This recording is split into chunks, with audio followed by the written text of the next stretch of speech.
Hey there, Money Heroes. It's Stephanie, your host and fellow explorer on the Be Your Money Hero podcast. We're diving into the nitty-gritty of personal finance and having real conversations about how money, spirituality, psychology, and our life stories all dance together. This podcast is educational, but I'm not a therapist, and my guests and I cannot offer personalized advice through a podcast. My goal is to create a safe place for you to learn and get curious about yourself and expand the way you've thought about money. So if you're ready, let's dive in.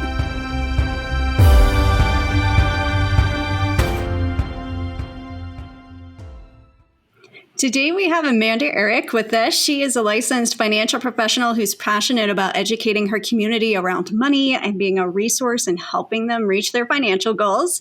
She provides financial education through webinars, in-person events, and social media. She has a cat named Shadow, and she lives in Aurora with her husband, Jordan. I've had the pleasure of working with Amanda for the last couple of years as well. And I know a little bit about your story, Amanda, but I'm really excited that you're here so I can learn more. Thank you, Stephanie. I'm really excited to be here. So will you share with us a little bit more about your background and what got you to where you are today and the work that you're doing?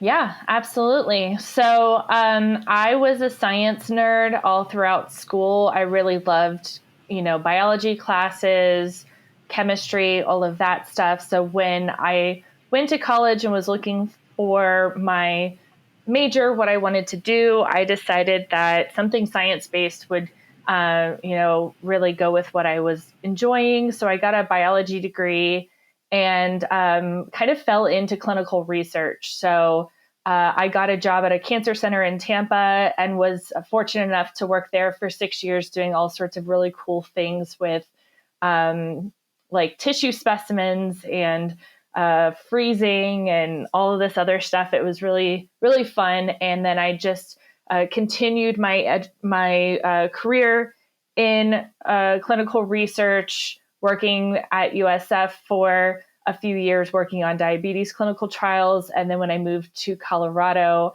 I actually started working at the University of Colorado Cancer Center and worked there for about 4 years, working on administrative kind of behind the scenes type stuff for the clinical trials that they run there at the cancer center. So I've spent 13 years in clinical research, and for the beginning part, I thought that's where I was going to spend my entire career. But in 2020, like a lot of people, I had to reassess what I was doing and realizing that based on my experience, based on my degrees, I went and got my master's before I moved to Colorado. So I just wasn't getting paid enough for all of those things that I had. And the work wasn't challenging enough for me. I didn't feel like I was making an impact because I was sitting in a cubicle, behind the scenes staring at spreadsheets. So I wanted to explore what it would look like to change careers and go into another field. And I had a friend of mine who is a financial advisor telling me a little bit more about the industry and how there was a need for women in the industry and people who are passionate about helping others. So I looked into it a bit more and realized this would be a really good transition for me.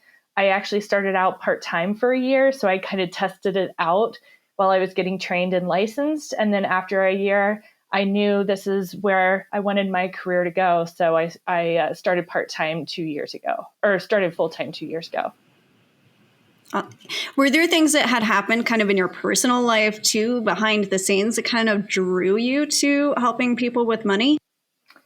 Yes. So I was never good at money. I was raised by a single mother who had to work 2 or 3 jobs just to afford to keep a roof over our heads. I was a latchkey kid, so I spent many hours by myself after school while she was working, and we were very dependent on government assistance, food stamps, things of that nature. So I did not get any kind of education from my family growing up around money. And one of the things that my grandmother always loved to tell me is college is going to be great for your career, and it's also going to be great for your love life because you're going to meet your husband in college get married and start the whole American dream. And sure enough, I met my first husband in college when I was 20, and we got engaged and got married right after I graduated. And then continued 6 years of not knowing what we were doing and and basically realizing that we got married way too young. We were not fully functioning human beings at that point, and we weren't really meant to be together. So I ended up getting divorced when I was 29, and that really catapulted me into wanting to learn more about my own particular finances and being more in control of them, because I was basically starting from scratch and having to do everything on my own. I know that the divorce aspect in my story too was a big piece of that money story, but what were some of the key lessons that you took away or that you learned about yourself during the process of divorce, and then also going through that grieving and healing process? Definitely. So I was the spender of the relationship, and my ex-husband was the saver. So it was nice for me to be in a dual income relationship because I had a lot more leeway to spend the extra money that I was getting after, splitting bills and all of that good stuff. So I like to say I bought a lot of crap in my 20s. Like, I just bought so much stuff that I didn't need because I had the money and I wasn't trained or wasn't taught how to properly save. Sure, I was putting money aside through my employer plan into my retirement, but I know for a fact I wasn't putting nearly as much away as I should have. And I don't remember us ever having an emergency fund, or if we did, it was maybe like $500 or $1,000 or something like that. So we really towed the line on being homeowners, and not being prepared for any kind of unexpected expense that came our way.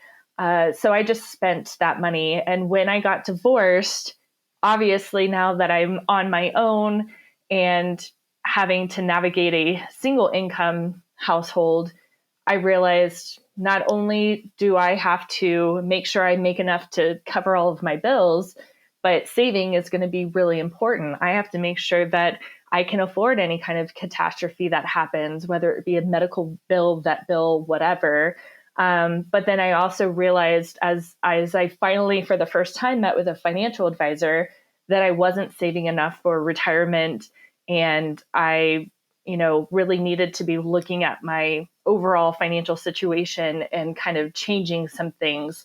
So that really helped me learn a little bit more about the things I needed to do to not only keep myself, supported and to make sure that I had everything I need, but also to make sure I was setting myself up for a great future. Did you feel confident in being able to handle the money, like the financial management aspect, before the divorce? No, definitely not. I mean, I was running the day-to-day finances of the household. So I was like paying the bills, and I was the one making sure that we had enough money in the joint account to cover the cost of anything we were splitting.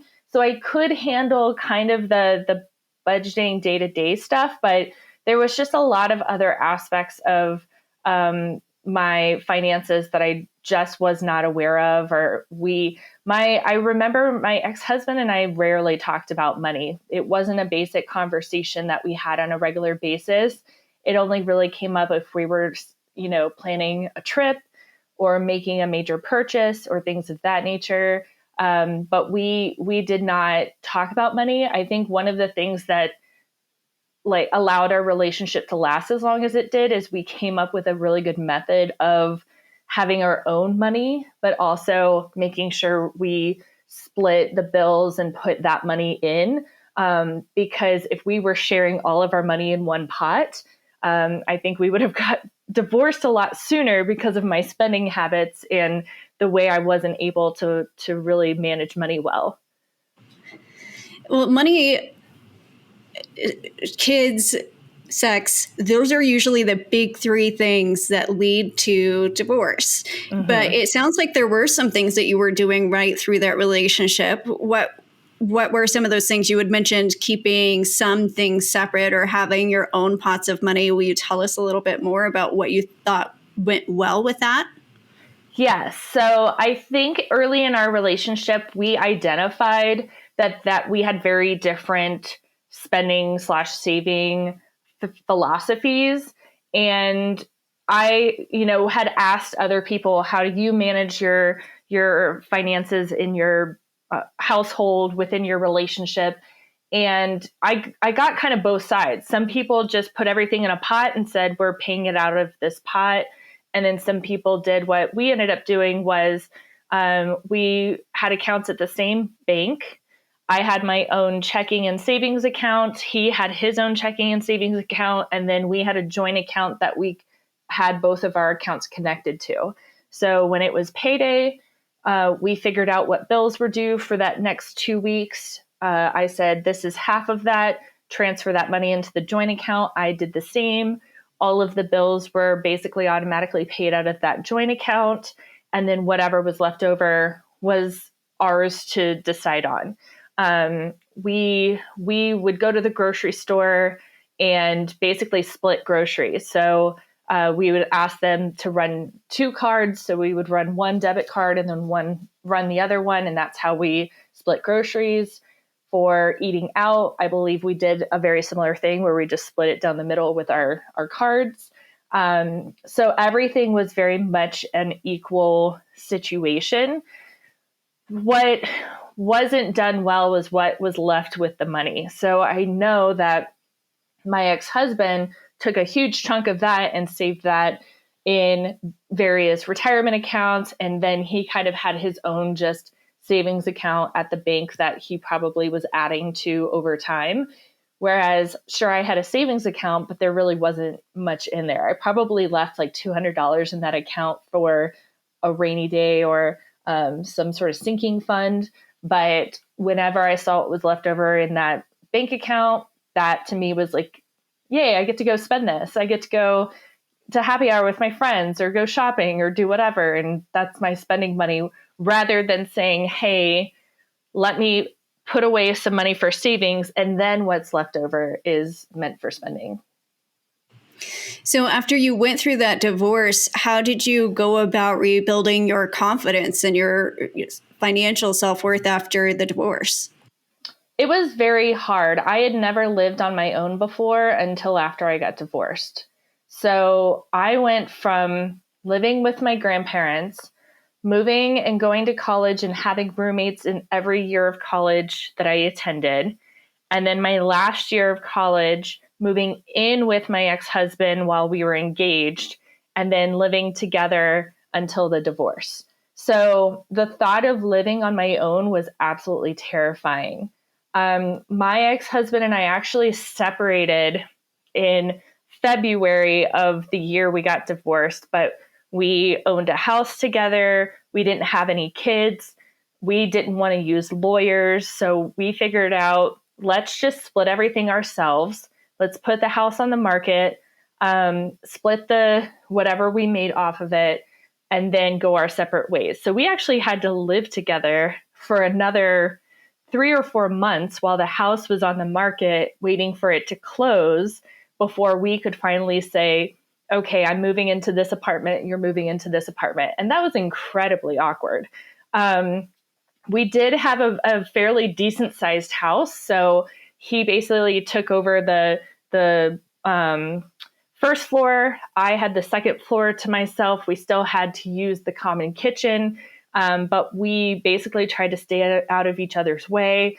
It wasn't that our divorce was this acrimonious situation. My ex-husband was upset that I'm the one that asked for the divorce and initiated it. And so he was a little mad at me for a little bit. And I just gave him his distance, let him be mad about it. But deep down, I knew this was the right decision for both of us. So once we sold the house, split everything, whatever, then we filed for divorce and got it granted 3 months later. So that August, we were officially divorced. And it was bittersweet. It was like well, good luck to you. He was moving to another state. I was going to stay in Florida. And then I remember getting into my first apartment, and it was a great apartment. I really liked it.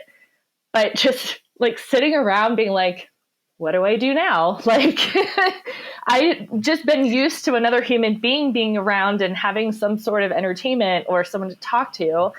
And it got really lonely at the beginning. I had no idea what to do with myself. I didn't really have any hobbies. I did have some friends. So I really think I leaned into hanging out with my friends a lot, going out, not being home. So I wasn't surrounded by silence. But yeah, it was definitely hard. Did you find that the social aspect was a transition too after the divorce, being, having more disposable income pre-divorce and then having to become more aware and cautious of what you were spending on certain things? Did that create, how did you just navigate that with your circle of friends? Yeah, so it did come up because obviously I didn't have as much disposable income now that I was dependent on myself to pay all the bills and everything like that. So I had a lot of wine at homes with my friends, basically. So inviting them over to my apartment, I'm going over to their place, spending a lot of fun times at home, like movie nights or, themed things or whatever else, just to cut on the cost of having to go out to dinner or happy hour or whatever else. And thankfully, a lot of my friends at the time were also kind of homebodies that would much rather just like throw on some pajamas and watch a movie with some wine and pizza than have to get all dolled up to go somewhere or whatever else. So it did help me financially keep costs down when we were doing those sort of things. Yeah, I had a very different kind of story because by the time I got divorced, I had 2 young kids and I was working 2 or 3 jobs at that point. And so I didn't have a whole lot of free time. And I was so focused on paying off the debt and kind of recovering because after my divorce, that was when my recovery really kickstarted. And I was able to make headway and get that debt paid off and things along that nature. But for me, it was a little bit different because I was a breadwinner and the person that I divorced was the one that was spending money that we didn't have. And so it's nice to be able to have a variety of different experiences. Yeah, definitely. It's one of those things where I thank my lucky stars every day that he and I did not have kids. We originally wanted them. We had talked about it at the beginning, and we both knew we wanted to take some time just being married, being able to travel, have fun, do all of that stuff. But then our plan was maybe 2 or 3 years into the marriage, we would start thinking about having kids. And there was a particular incident where we decided we wanted to get a dog. I'm not a huge dog person. I don't dislike them. They just are a lot of work. And I thought we could get like a chill dog that just didn't need a ton of care. And instead, we ended up getting a 2-year-old black lab, which is like one of the most hyperactive dogs you will ever have. We found him on Craigslist, and the family felt really bad. Their like son became allergic to dogs, so they couldn't keep the dog anymore. So they basically gave us everything they ever bought for that dog, and we took him in. We had a nice backyard for him to run around doing whatever. My first red flag should have been when the previous owner said, "I take the dog for a 3-mile run every day." That should have been my first clue that this was too much. Because once we got the dog, I wasn't a runner. I would go out and run a little bit, but I certainly wasn't doing 3 miles a day. I would more so walk around our neighborhood. And that dog, like after a long walk, was still just like wanting to play, wanting to do this. And I couldn't just put him out in the backyard to like entertain himself. He would immediately be whining and wanting to come back in. And at the time I was working for 10-hour shifts. And for some reason, I don't know why, my ex-husband decided that he wanted to be an absent father, dog father, that entire week. So I remember having to come home at like 6 p.m., having to take this dog for a walk, thinking that it's all done. I can sit on the couch, pour a glass of wine, and, get relaxed for the evening. And the dog's like barking at me, like whining at me to keep playing, to do whatever. And I almost had like an actual nervous breakdown.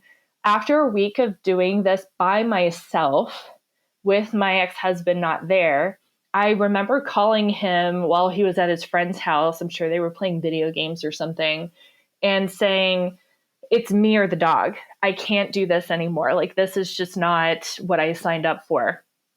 And we sat down, had a talk, realized the dog wasn't a good idea, went and found a really nice family that had like acres that the dog could run around and do all of this stuff. So we unfortunately had to rehome the dog after a week. And that situation sealed in my mind that I didn't want to have kids with him anymore. Because what I saw was, instead of a dog, it's a baby, and he's gone. He's hanging out at his friend's house. I'm at home doing all of the work, being a single mom, and I was not okay with that at all.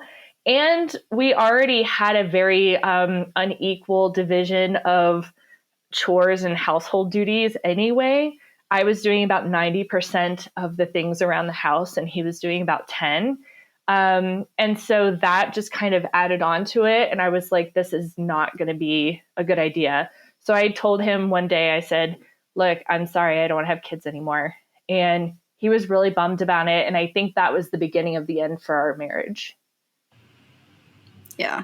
Well, those boundaries, I think that there's a couple of things. I think that it's society's expectation and typical gender roles, because I know that even though I was in a non-traditional relationship, I still fell within some of those typical gender roles, where whoever takes on the feminine aspect of that relationship just kind of naturally has more of those, taking care of the laundry and cleaning the house and taking care of the kids or the animals or whatever that may be.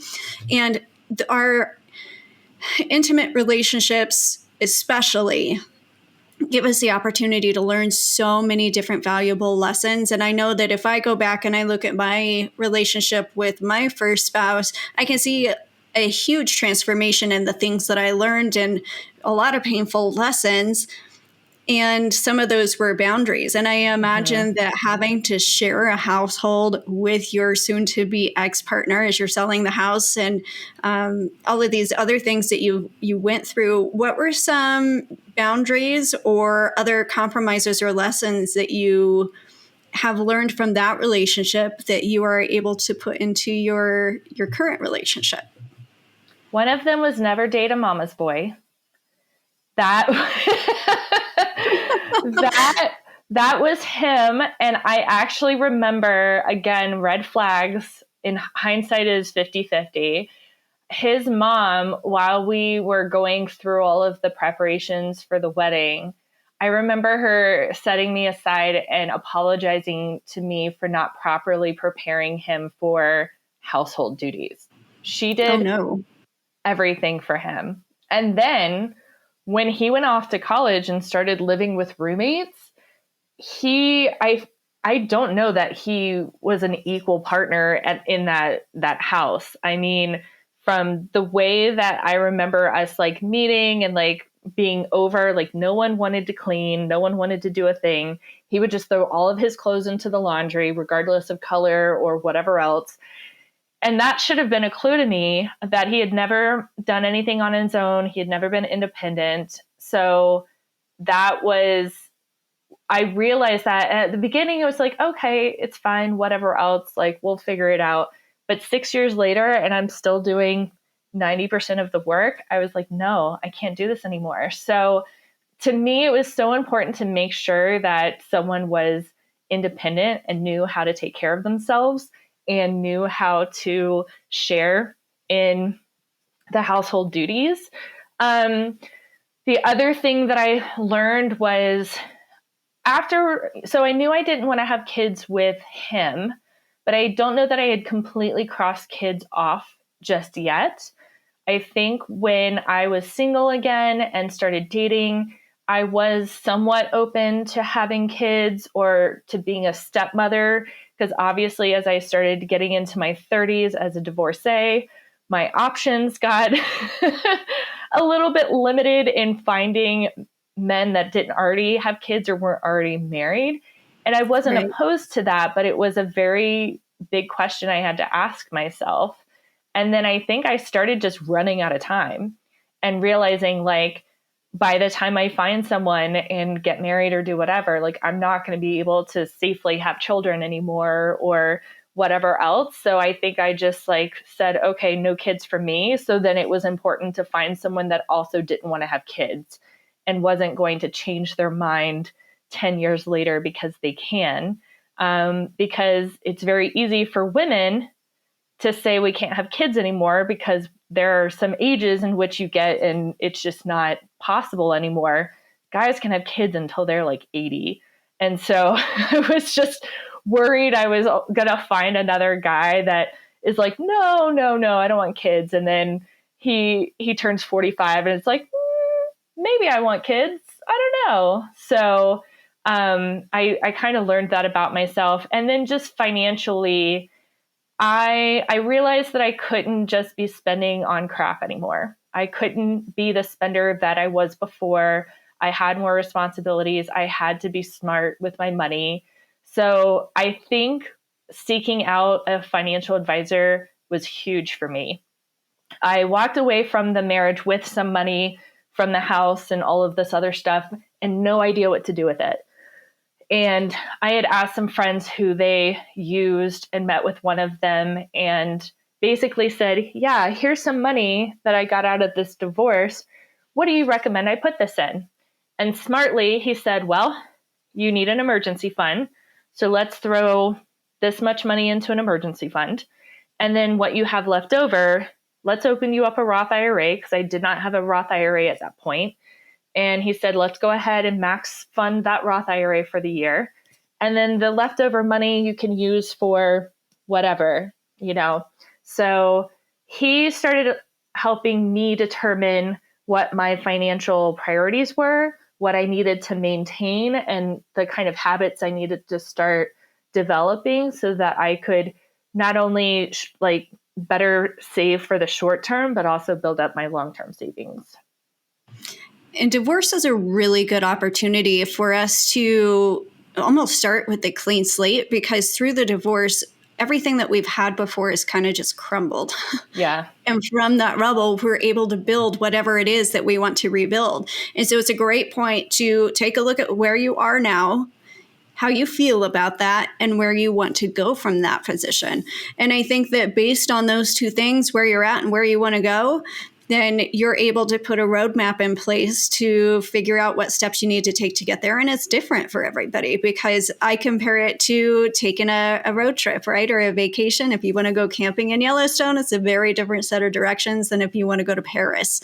Right. And a lot of different steps. And being able to really just get clear on, I think that's for some of us, when I went through my divorce, it was the first time I actually really took a look at what I actually wanted, without having to consider another adult's perspective, because of course I had my kiddos and I was taking care of them and I had the responsibilities as a parent. But when you're going through that divorce, it gives you more of an opportunity to take a look at what you actually want. Yeah, that was a really great aspect of it, was you're used to all of this compromising and, you know, letting them have this, and maybe they'll give you some concessions or whatever else. But this was the first time I was able to do whatever the hell I wanted to. And it was very refreshing, but also terrifying. It is terrifying. When you have all of the options, there's somewhat of an identity crisis, because if you've been in a relationship or married for so long, you have a huge piece of your identity that is connected and tied into that person. And when that connection is dissolved, you have to sit down and really think about, like, who am I when I'm in a room by myself? What is it that I want when there's no one else around or no other expectations? Like, who am I? Yep. And that's a really vulnerable place. And I think that for some people, it's scary and you might try to run away from it, but it's so worthwhile to take that time, lean into it, try new things, hang out with new people. You're going to find things you don't like, and those are just as important to know as the things that you do. Yeah. It's really great, because you were absolutely right when you said you're starting fresh. It's a new chapter for you. So I reevaluated everything that I knew, my friendships, my job. I changed my job less than a year after I got divorced. My friendships changed because a lot of them were joint friends or couple friends. And so some of the people that I had been spending, almost 9 years hanging out with weren't as close anymore. So then I had to go out and foster new friendships and find support systems. My best friend at the time had gone through a divorce 2 years before we did, and was so excited that she had another friend that was also divorced, so that I could commiserate with her about what it was like to go back into the dating pool. And that was another crazy thing. Was I was 20 when I met my ex-husband, and I was 29 when I got divorced, and this was in 2014. So I got into the relationship where, like, dating apps didn't exist. Yes, we had social media, but it was just really beginning. And I got divorced, and all of a sudden the only way people met was through dating apps. And I was so confused. I was like, wait, people don't meet organically anymore? Like, you're not just meeting people at concerts or parties or grocery stores? And it was a really weird, like, cultural shock to me, because I didn't have a lot of single friends when I was married. So I didn't get to hear the blight of the dating apps and what it was like. But to get shoved into that was kind of overwhelming. I was like, I don't like this. Yeah. And I felt did. the same way. Yeah. I spent very short period of time on the dating apps throughout the course of my divorce, and very quickly decided that was not for me. And I knew that I needed some time and space before I went back into the dating world anyways. And I wasn't entirely sure I wanted to go back into it, to be honest. But fortunately, I was able to meet Joe without having to, well, we already knew each other. We just didn't know that we were going to end up being together. Yeah, which is so lucky. I mean, I can attribute some of the worst financial mistakes I've ever made in my entire life to dating apps.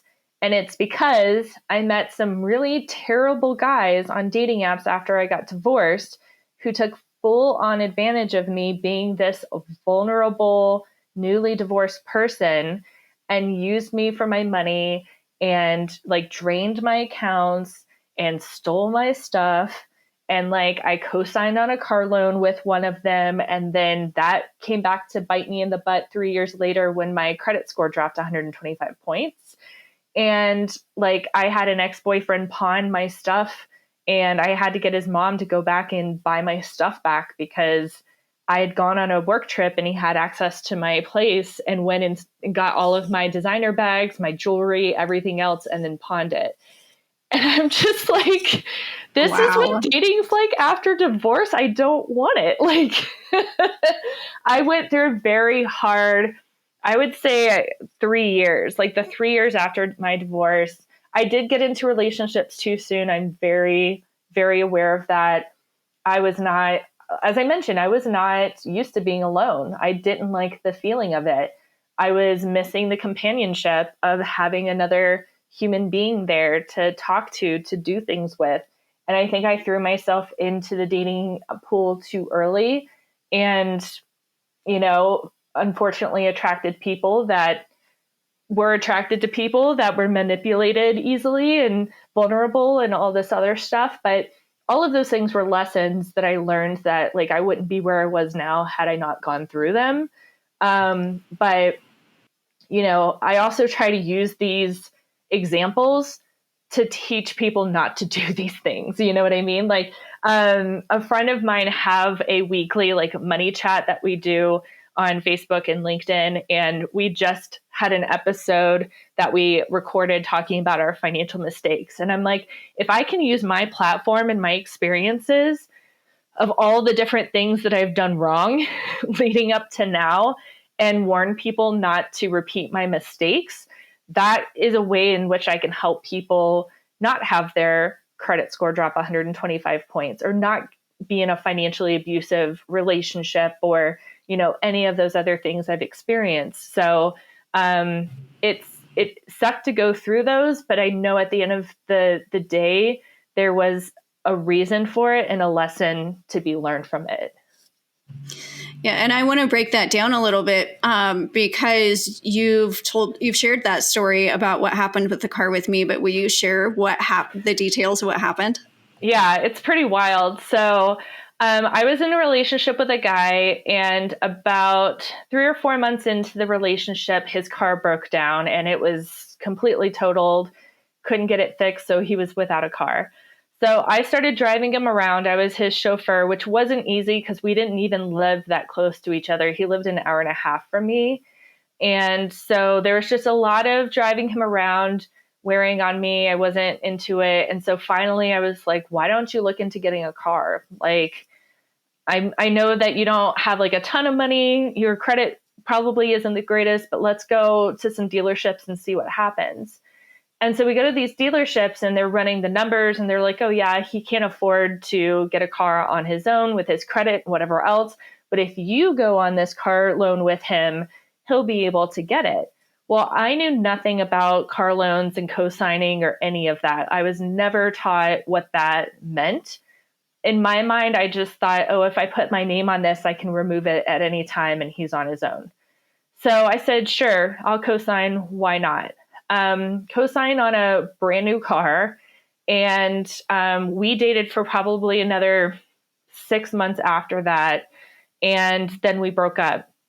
And I was like, all right, well, let me go see how I get my name taken off of this car loan, do the research, realize I can't. And I'm like, well, crap, that's a problem. Now I have an ex-boyfriend living somewhere else, driving around this car that my name is attached to, and I have no control over what happens to it. So I told him, I said, please, pay the payments on time. Don't mess up my credit just because of, whatever you're doing, and thought that was going to be the end of it. And then 3 years later, I get a phone call while I'm on vacation with a friend from the bank saying, hey, the payment on the car is 15 days past due. And I was like, oh, crap. I haven't even thought about this guy in like 2 or 3 years. I don't have his information. I have to go search on the internet for it, find his cell phone number, call him and say, hey, just heard from the bank you haven't paid the car payment. Need you to pay that. Please take care of it. Blah, blah, blah, blah. He had a bunch of excuses. I don't want to hear it. It's your car. Pay for it. 15 days later, I get a call. It's now 30 days late on the payment. And I'm like, are you kidding me? So I just go ahead and pay the payment because my name's attached. Call my ex-boyfriend and say, hey, what the hell, man? Like, I just had to pay the car payment. Now you owe me for that, and I need you to keep paying it. Well, I'm having a hard time right now. I'm in between jobs, whatever else. And I was like, okay, I can't be paying for a car I don't have possession of. So I start doing my research. It was a really good thing to know that if you look on the title there, when you co-sign for a loan, it can be an and or an or loan. If it's an and loan, anytime you want to refinance or sell the car or do whatever else, you need both signatures. If it's an or, you only need one signature. So that was my first break, my first like, okay, I have an out. My second thing was, how the heck am I going to get the car back? So I had a friend, my ex-boyfriend at the time was working in life insurance, and I knew where his office was located. So I had a friend schedule a meeting with him, posed as someone looking into life insurance. And we made sure that the meeting was happening at the office building, which was actually like not far down the street from my house. So we scheduled this time to have this meeting, and my friend and I both get in the car. I had gone to the dealership a few days before and gotten a key made of the car because I was on the title and the loan. They allowed me to get a key made. So got the key, got in the car, headed to the office. As we got there, I had my friend call and cancel the meeting and saying, sorry, can't make it, some excuse, whatever. Meanwhile, we're in the parking garage circling around looking for the car. Finally, we come across it, and my adrenaline is like running. I'm like, oh my God, what if he is coming out to the car? What happens if we see each other? All this other stuff. So we get to the car. I run out, get in the car, crank it up, and drive like a bat out of hell out of that parking garage. And then we decided to drive it to my friend's house and have it parked there in case my ex-boyfriend knew where I lived and was like coming to find me or whatever. So we parked it there. I got home, and then my ex-boyfriend calls me and he goes, so I know you took the car and I'm going to call the cops on you unless you return it in 45 minutes. And I'm like, go ahead and call the cops. I would love to see them laugh at you when you tell them that I'm also on the car and it's as much as mine as it is yours. So sorry, you lost your car privileges when you stopped paying for this. So then to end that story, ended up selling the car to my mom and transferring the title over to her. So it was no longer on my credit. But after that 30-day late payment, the one late payment I had on my report, my credit score dropped 125 points. And it took me, I think, 3 years to get it back up to where it was before, as close as possible. So yeah, that was a really tough lesson to learn, but it was kind of fun to steal the car back for sure. Well, I'm sure going through such a painful and exhilarating experience at the same time, you learned a lot about what it means to co-sign on a car. So if you are working with somebody or you hear someone who is talking about doing that, what are things that you think that they absolutely need to know? Don't do it. Like, plain and simple. It's what we were saying when we were talking about this before. Like, unless you are married and it is going to help to have you both co-sign on a car or whatever else, I don't care if it's family, friends, whatever else, just don't do it. And same goes for apartments, same goes for houses. Like, there are legal documents you can put into place to protect you if something happens in the event of like a split in the relationship, or if family, ends up not liking each other anymore. But just save yourself the headache and don't do it. What do you think are some of the common misconceptions that people believe about co-signing? Like you had mentioned in the beginning of the story, you thought that you could just take your name off of it. Yeah. So what are some other things that you learned through that process that are maybe misconceptions that are held? So I definitely had a misconception that like I was going to have to get his signature to do anything. And like I said, if there's an and on the title, then that's true. You need both parties to sign off on any kind of changes that happen. But if you can, control if it says and or, you want the or, because then it just takes one person to make a difference, to get out of the loan, to sell or refinance or do whatever. So I know that's a common misconception. And then a lot of people just don't know that it's tied to your credit. And it's kind of why it's such a thing in the first place. Someone doesn't have a good enough credit to qualify for this loan on their own. So what they're wanting is someone with good credit to co-sign, and that way they can qualify. So whatever kind of debt you're getting into, that affects your credit. And if you're wanting to keep your credit score high and not have any issues, like that's a big reason why co-signing is such a not great idea to do. I was listening to a podcast earlier this week, and Tiffany Haddish was the guest, and she was saying how she no longer dates anybody unless they have a good credit score, because she feels like there is a correlation between like having a good credit and not, and that there's a link between responsibility and how they're going to show up in a relationship even. Yeah, I could see that. I'm not the biggest fan of just the overall credit system. I don't like any system that encourages people to stay in debt and to have multiple types of debt. Like, I'm not a fan of that. However, I did hear there is a newish dating app out that qualifies people by credit score. So only, and I forgot what it was called, but only people with credit scores of like 625 and above can even get onto the app.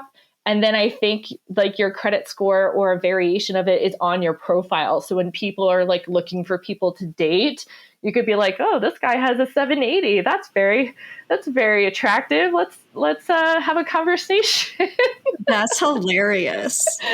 I'm curious to see how long that will actually last, but I found that pretty comical and understandable why people would kind of want to know some of that stuff as they're entering the dating pool. Well, and I think that having those conversations before you really get too involved in a relationship is really important, because it is so taboo to talk about money. And it can feel rude sometimes to ask somebody that you're dating, like, how much do you make? Like, how much debt do you have? But those are really core pieces, especially for as women, I think, because it's tied into our sense of security. And those are things that we need to know about, because if we try to ignore it or cover it up, or it is something that we just don't know, then it can lead to problems in the future. It's just going to kick that can down the road. It's not going to make that problem disappear. Yeah, I used to listen to a money podcast years and years ago. And I remember one of the things she said quite often was people are willing to get physically naked in front of each other before they're willing to get financially naked. And that always stuck with me because it's absolutely true. And then it made me think, like, how important is it to have these financial conversations earlier in the dating or courting time frame? Because I think it is really important to understand where someone comes from, how financially responsible they are.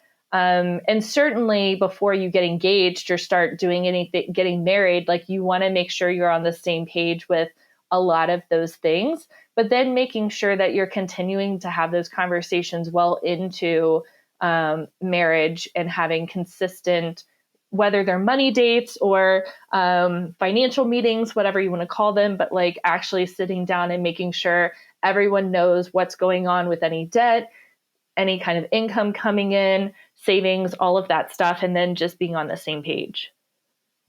And you just celebrated your 1-year anniversary. Congratulations. Yes. Thank you. When you and Jordan were dating and then getting engaged and moving into marriage, what were how did that flow look like for you as you had that new relationship with better boundaries and communication and things like that? Yeah. So I met Jordan on a dating app, funny enough. I had basically given up and then re-downloaded them and said, I'll give it one last try. And we like connected on there, had some amazing first couple of dates, and went exclusive pretty quickly after that.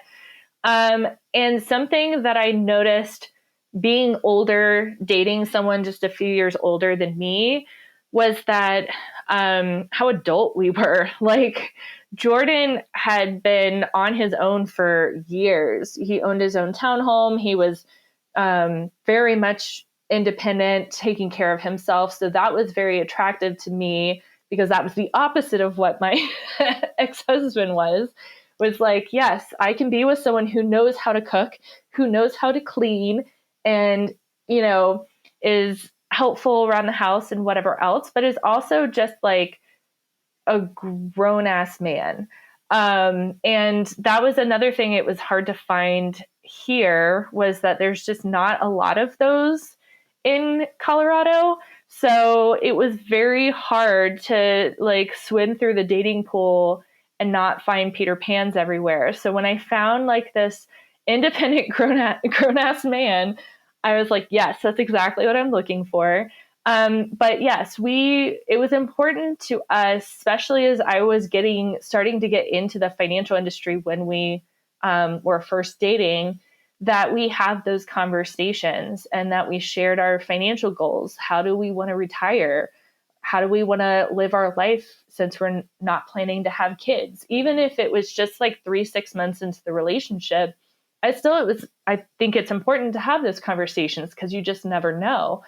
And with him, I think it was the first time I had ever had very healthy discussions that didn't turn into like a big fight or an argument. Just like expressing how you feel about a certain situation, making sure they understand where you're coming from, giving them a chance to respond, listening to them, talking about it, and at the end going, "Oh my God, did we just have like a healthy adult conversation?"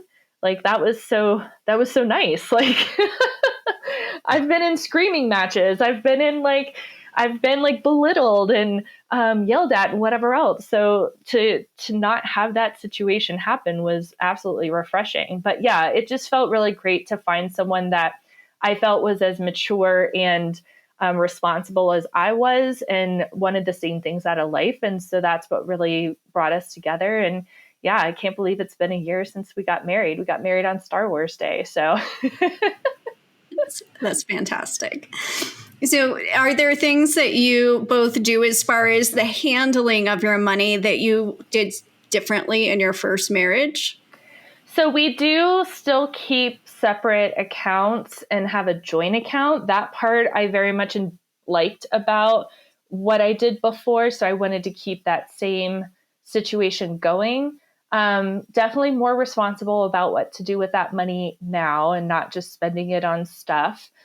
We do have a joint credit card we use for anytime we're out together eating or getting groceries or doing whatever. So that helps a little bit than just having to split things down the middle and produce a bunch of different cards. But we've come across a very good way to handle our finances, having multiple accounts. Obviously, having our own retirement accounts we're contributing to. So that's been a really healthy way for us to still be equitable in our bills and spending and everything, but still having the freedom to, spend our money however we want to, which is nice. Yeah. So when you're reflecting on this journey of your adult life and your relationships, do you believe that, or let me say, what do you believe are the most important aspects of financial independence and security, especially people who've experienced divorce? Because I've worked with people who've gone through that divorce and now they're in new relationships and they feel a lot of hesitancy in letting their partner touch anything about the money. Yeah. So as women, something that I advocate strongly for all of my clients, and especially, clients that are going through divorce, to kind of help them next time if they want to remarry, is to make sure that they have their own accounts and to protect their things. I know so many women who are stay-at-home moms, which is amazing, but they don't have retirements or they don't have income, so they're not able to have their own individual savings or their own accounts. And I think it's very important, no matter what a woman is doing, whether it's staying at home, working 1, 2, 3 jobs, that she have her own accounts, because that's what keeps women in physically and financially abusive relationships when they don't have the means to get away and take care of themselves. So I think it's very important to have all of your own accounts. When you're getting married, prenups are really important, especially if you're coming in with assets or homes or whatever else. It's just, again, a form of protection to make sure that everything's kind of done equitably and whatever. You hope it never happens, but if it does, you at least have that protection there. And then, just it takes everyone different amounts of time to trust again and to feel comfortable letting people in, emotionally, financially, whatever else. So I think just being honest and open about how they're feeling with a new partner, telling them about what they experienced in the past, why there might be some hesitancy or some fear around, sharing money or opening up their accounts or whatever else. I think if you're just open and honest about that and your partner is very understanding of that experience that they've been through, they will, take their time to build that trust and be able to eventually get to the point where they feel good about doing those kind of things again. Well, you had mentioned something earlier in the podcast too, where you said that you really missed that connection after you got divorced, and that may have led you to jumping into the dating pool maybe before you were ready. And that's something I can certainly relate to, because I love to just be with people, and like, even if you're a friend, like, I'm going to give you a big hug because like that's just how I show care, is just, those types of things. And even if it's not romantically involved, but there's just that being able to talk to somebody at the end of the day and having somebody text you good morning and when you're getting up. And so that connection can be such a huge piece of pushing people into pursuing a relationship, maybe before they are healed and before they've gotten really clear on what they want out of a partner. Do you have any tips or food for thought before somebody goes back into the dating world after going through divorce? It's really important to date yourself and be very strong in your sense of worth before you then go out and bring someone else into the fold. I didn't do that the first time. I did do that after a semi-serious relationship that I was in, where I said, okay, I learned my lesson last time. Don't just jump back into relationships. So at that point, I took a year and a half off dating. Wasn't on the apps, wasn't actively looking, but I was like dating myself. I would take myself out to the movies. I would go out to dinner by myself. I would, go to events or do whatever, and just like find out what it was like to spend time with me and make sure I was happy with myself and that I felt worthy and I felt loved by myself, knowing how important that would be to bring that into a new relationship. And I do credit that as having me be in the right place to meet someone like Jordan, and there not be any feeling of being needy or whatever else. Like, I didn't need him, but I wanted to be with him, and he was helping fill some gaps in my life that like I just couldn't fill on my own. But I was just in such a good place because I took that time to really get to know myself, spend time with myself, and not just have my life be one relationship after the other. You touched on a couple of big things that I want to draw some extra attention to is, again, when you go through a divorce, especially if you've been with that person for a long time, you go through a rediscovery of your identity and your worthiness, because for the history of divorce, just kind of a society, there can still be a lot of guilt and shame around that divorce and a feel of failure. And being able to reconnect with yourself and what is important to you and that you are worthy, and really being able to heal from that and lean into what makes you you, and doing that work. So, that could be therapy. It could be, I read a ton after that period of divorce, because like you had said, if I had not done that work too, I would have not been the person that Joe would have wanted to marry. Right. And so that road does go both ways. We expect our future partners to put in the work, but we also have to put in the work and really appreciate ourselves for who we are as individuals and as this journey that we're going through, and lean into that you really are worthy. You deserve those things, and really get clear on what it is that is important to you, what you're willing to, what things would be nice if that partner had, but also what things you're not willing to negotiate on before it gets emotional.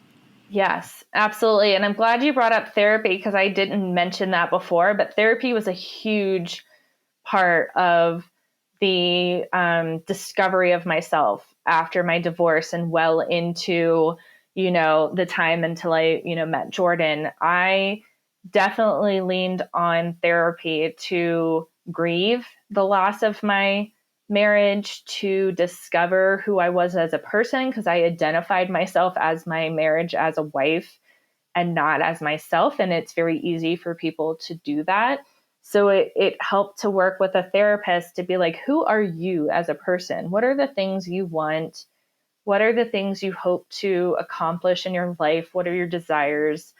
And really navigate through all of those big feelings and things that happen as you're going through this. And I know that therapy is a privilege. Not everyone can afford it. Thankfully, there's more and more amazing mental health resources that are available for free or low cost. So I highly recommend people, if they don't have the means to hire a traditional therapist, look into those resources, because it can be life-changing. It can really help you unpack everything that happened, and then help you put yourself in a new place, and help you grow for whatever the future brings. Yes.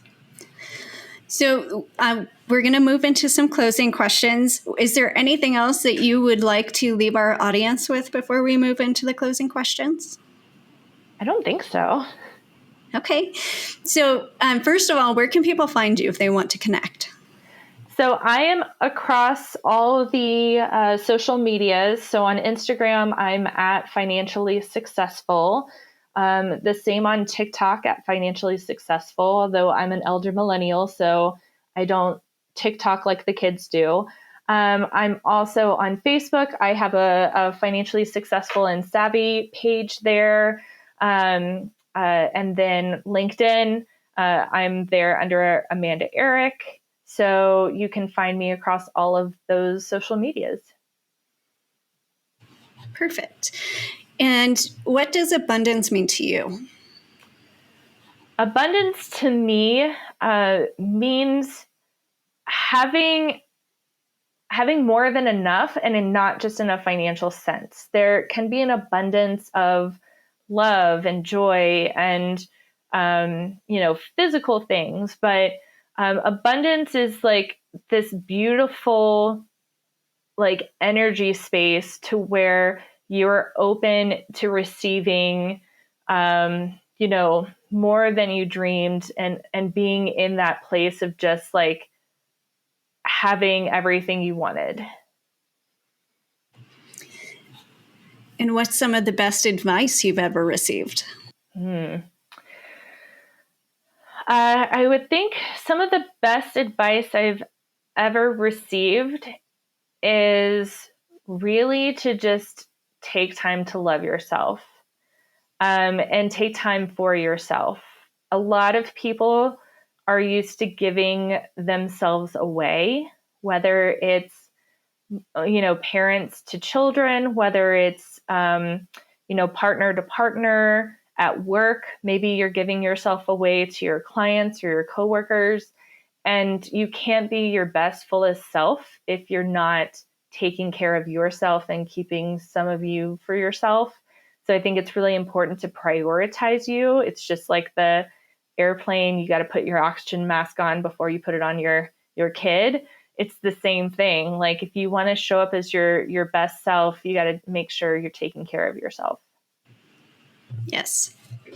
I appreciate you sharing so much of your story and being so open and willing to share all of the things that you've learned with us. I appreciate you coming on. Thank you so much. I really appreciate it.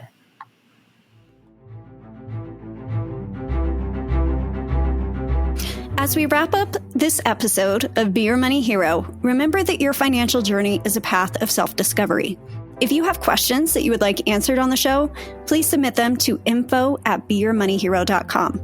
If today's conversation resonated with you, share your thoughts and insights with our growing community. Subscribe for more empowering discussions, and always remember, you have the power to be your money hero. Until next time, keep growing, money heroes.